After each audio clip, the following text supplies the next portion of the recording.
Top of the morning to you. It's Terry from the Jim and Terry Show, minus the Jim for a few more podcasts. But he will be joining me this week, so get ready for the return of Jim. Sounds like a movie, maybe a sequel, possibly a prequel. What has all this got to do with the theme for today? Well, time is of the essence. Time.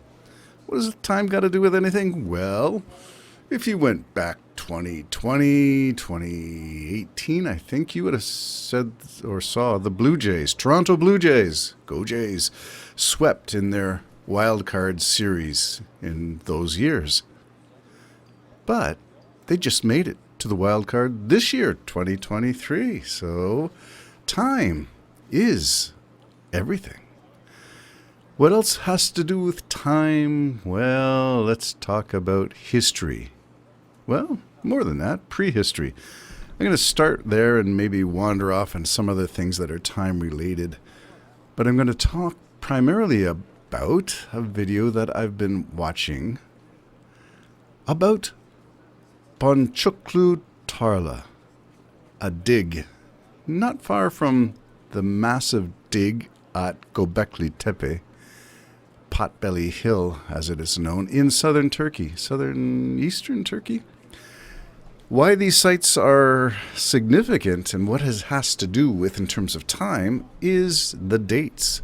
The dates of these rather large, I don't know if I'd call them cities, villages, towns, gathering places maybe, much older than Stonehenge. In fact, the dates that some archaeologists are placing on these digs is taking us to the dates of around 13,000 years ago. Now, in history, we're forced when we come up with some of this stuff, like the dating of the first time that dinosaur bones were ever discovered. What did that do to the whole Christian concept of time, the Jewish concept of time, the Muslim concept of time? What does it deal with in terms of, well, who are these creatures, these dinosaurs, and when were they created?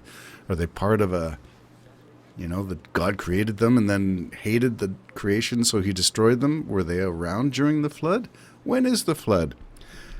We know that time used to be measured in AD and BC in religious circles. Maybe they still use that nomenclature.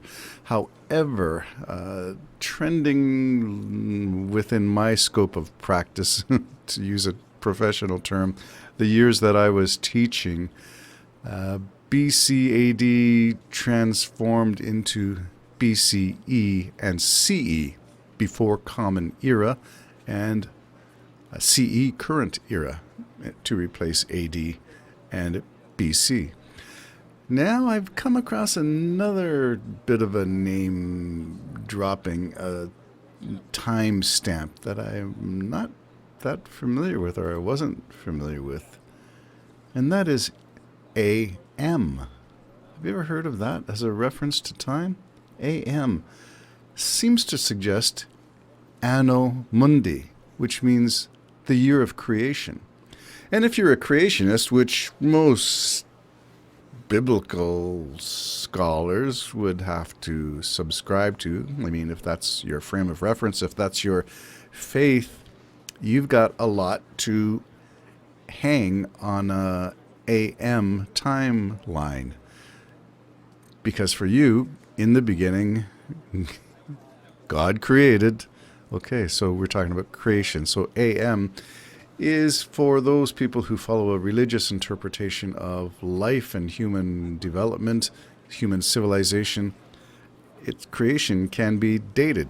And as far as I've sort of become familiar with, we're talking about creation not far off the old Bishop Ussher's timeline of 4000 BC or BCE, or in the Anno Mundi timeline, I think it's a slightly different reference. Anyway, we get all this stuff that you have to hang your hat on if you have a particular view of the Bible and Hebrew writings and Islamic writings in terms of divinely revealed truth. One of the big bugaboos about biblical timelines is that you got to fit stuff in with what you're discovering. And some of the books that I used to follow on archaeology were all about stones. Let the stones speak, and if you could just find the tablets and find the inscriptions, it would all fall into place and make sense in the biblical story as we've come to know it, taught in Sunday schools and I was going to say brainwashed, but that's a little pejorative. Taught repeatedly since we were children in Sunday schools. Is that a better way of saying it? Maybe brainwashed is still a better way. That this is the way things were, in the form of an absolute claim, an absolute truth, creation, absolute truth. And yet, when we look into the stones, the fossil records, the rocks, we might find something different.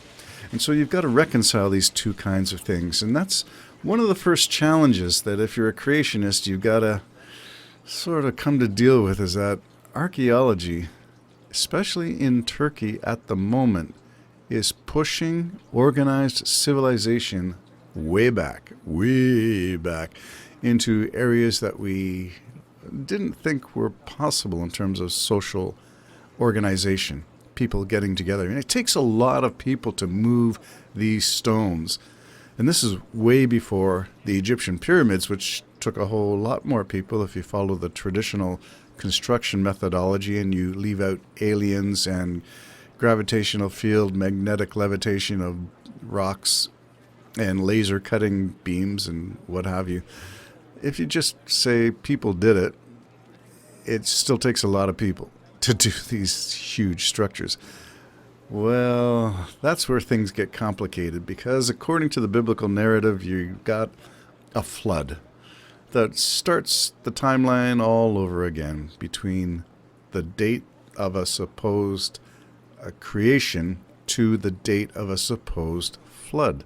So again, you've got to sort of, if you believe this stuff, you've got to take some things as immovable. They are revealed truths. So you're stuck with them. So there is a creation, and you should be able to date it. There is a beginning. You should be able to find it. There is evidence of the narratives recorded in the various scriptures, the written texts, the papyri that are found. Maybe the Dead Sea Scrolls offer some timeline linkages. But regardless of whatever you believe, you're fixed with certain markers in time. The Exodus. You're stuck with Abraham. You're stuck with the wiping out of civilizations through the wrath of God events. And you're forced to try to find that stuff instead of doing what archaeologists do, which is the other way around. You dig and let the dig tell you what was happening there. In the terms of the civilization that I mentioned, this one in southern Turkey, what's the name of it? BoncukluTarla. What they're finding is social organization evidenced by beads. It's one of the great repository of beadwork. And we're not talking about seashells. We're talking about rocks, stone, polished gems. Polished.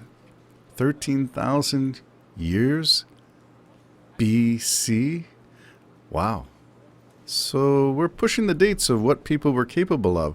Now, if you're a creationist, you might say, well, evolutionary theory would suggest it took a long time for people to get organized and actually talk and communicate and get organized and start to farm and start to build. And it's not surprising from a creationist point of view, because you would say, well, Noah, who survived the flood, had technology available to him, that there was a civilization before the flood.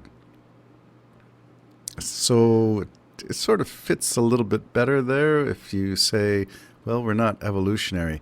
Evolution requires a lot more time for all this stuff to take place. But if you're a creationist, it's snap your fingers and there's Adam. Snap your fingers and there's Eve. Snap your fingers and there's a flood.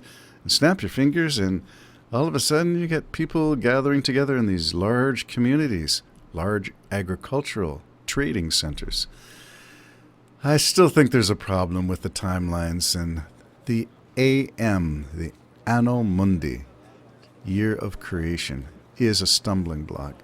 There's just, the timelines are going back way too far. The flood dates are way too soon for that kind of stuff to develop after a flood. BoncukluTarla and this new one, this BoncukluTarla, they're talking about it being built on rock that seems to be sedimentary. And of course, creationists will come along and say, sedimentary, therefore flood. And everything built on top of that is post-flood, so there's a marker in your timelines.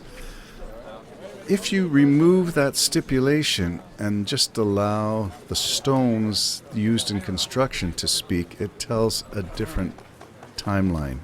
And that is the rub between where we are right now with current Middle Eastern archaeology and biblical archaeology. The time does seem to be out of sync. There seems to be a problem with biblical archaeology when you must have a date for some of these things and you can count the years of people because they are recorded in the scrolls. You know how long people lived, you count the years. Doesn't add up when you start to look at archaeology in the region, especially all this stuff has been going on since about 2000, 2010 in southern Turkey. Why then? Why now? And what else will we find that pushes dates? Are we talking an ancient Atlantis where technology came from space? Who knows? There's your morning time-stamped podcast. It's all about time. It's about space. I think that's a theme song from My Favorite Martian. Speaking of time, it's time to go. The Jim and Terry Show, signing off. Biblical archaeology, or not. Bye-bye.